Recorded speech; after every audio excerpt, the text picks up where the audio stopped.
रुको रुको, एक बंदर की मजेदार कहानी सुनो। एक घने जंगल में चिंकू नाम का एक शरारती बंदर रहता था। वह हमेशा अपनी चालाकी का इस्तेमाल करके जंगल के भोले भाले जानवरों को बेवकूफ बनाता और उनके खाने पीने का सामान चुरा लेता। जानवर उसकी हरकतों से बहुत परेशान थे। एक दिन सभी जानवरों ने मिलकर राजा शेर सिंह से शिकायत की।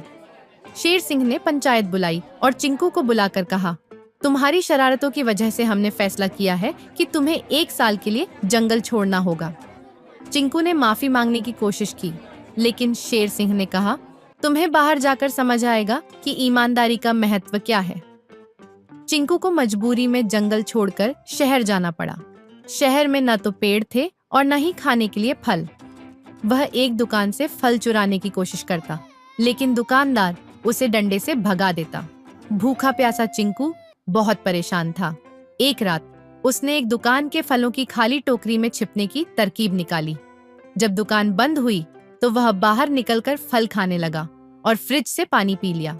उसका पेट भर गया और वह वहीं सो गया। सुबह दुकानदार ने जब फल कटे हुए देखे तो उसे शक हुआ। उसने टोकरी में झांका, जहां चिंकू की पूंछ दिख गई। दुकानदार ने मदारी को बुलाया और चिंकू को पकड़वा दिया। मदारी ने चिंकू को सिखाया कि कैसे नाचना है और तमाशा दिखाना है। चिंकू रोज मेहनत करता, थक जाता और रात को अपने जंगल को याद करके रोता।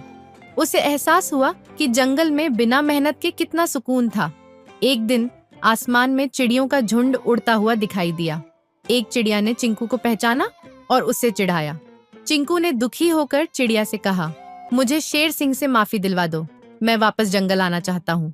चिड़िया ने उसकी बात मान ली और शेर सिंह को सब कुछ बताया। रात में चिड़िया और उसके साथी आए और चिंकू की रस्सियां काट दी।